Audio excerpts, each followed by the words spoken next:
Hello everyone, this is Matt and welcome to my channel. I'm so very glad each and every one of you can be here today. As many of you may know, I mostly stream Farming Simulator and I make maps for Farming Simulator. I also stream other games. I also like to do, in addition to Farming Simulator, I like to do live vlogs and I like to do cooking videos. Today, we are going to explore the sinking of the Edmund Fitzgerald. Today is actually the anniversary of the sinking of the Edmund Fitzgerald, November 10th, 1975.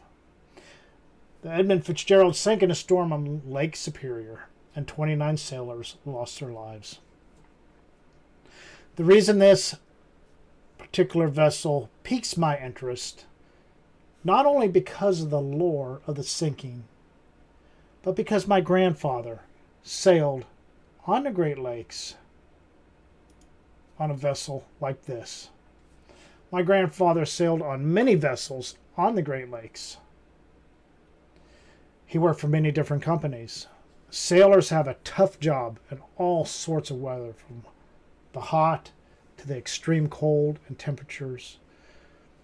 There are numerous jobs to do on a big lake freighter like this.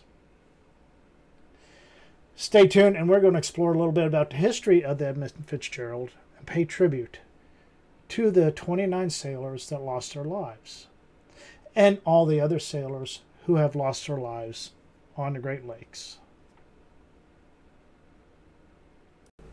Now here's a little story of the final voyage and the sinking of the Edmund Fitzgerald.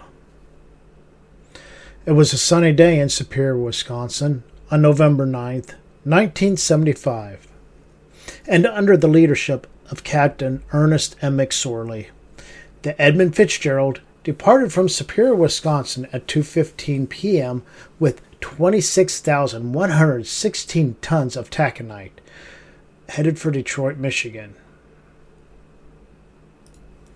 Around 5 p.m., as the Fitzgerald passed two harbors, it was joined by another freighter, the Arthur M. Anderson, captained by Jesse Bernie Cooper.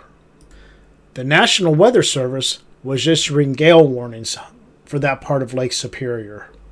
So the Arthur M. Anderson and the Edmund Fitzgerald decided to travel north of the usual shipping lanes, a common practice in poor weather.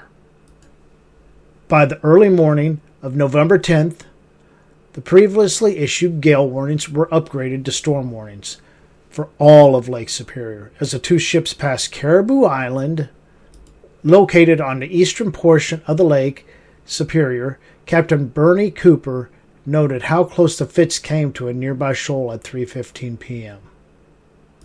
Over the next few hours, the Fitzgerald reported a down fence rail, 2 lost or damaged vent covers, and a list.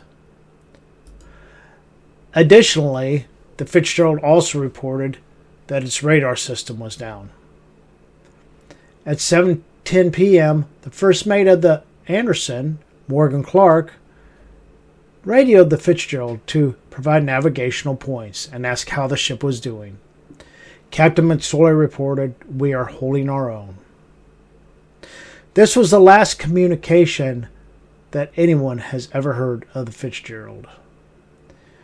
And it disappeared from sight and radar due to a snow squall at 7:15 p.m.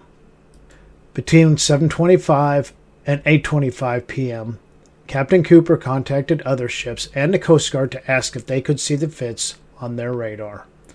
No one could.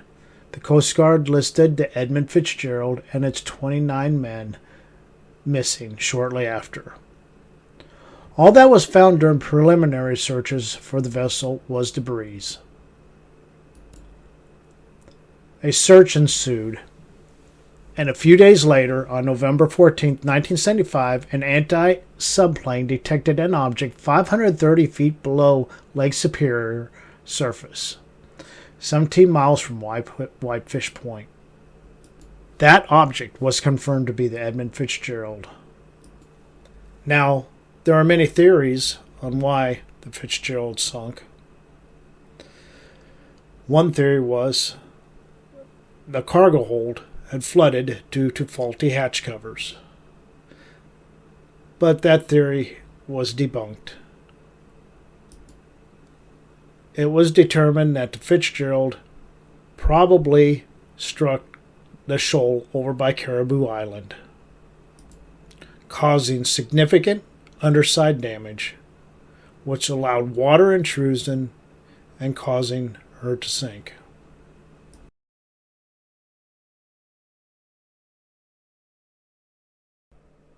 Now we will remember all the sailors who sailed on the Edmund Fitzgerald by ringing the ship's bell. And we will ring the bell a 30th time for all the sailors who have lost their lives on the Great Lakes, followed by the singing of the naval hymn. Ernest McSorley, Captain. John McCarthy, First Mate. James Pratt, Second Mate. Michael Armagost, Third Mate. David Weiss, Cadet. Ransom Cundy, Watchman. Carl Peckel, Watchman. William Spangler, Watchman. John Simmons, Senior, Wheelman. Eugene O'Brien, Wheelman. John Poviach, Wheelman. Paul Ripa, Deckhand. Mark Thomas, Deckhand. Bruce Hudson, Deckhand. George Hall, Chief Engineer. Edward Benden, First Assistant Engineer. Thomas Edwards, Second Assistant Engineer. Russell Haskell, Second Assistant Engineer. Oliver Champu, Third Assistant Engineer. Ralph Walton, Oiler. Blaine Wilhelm, Oiler. Thomas Benston, Oiler.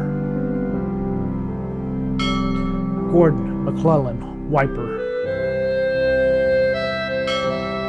Robert Rafferty, Steward. Alan Kalman, Second Cook. Joseph Mazies, Special Maintenance. Thomas Borgeson, Maintenance.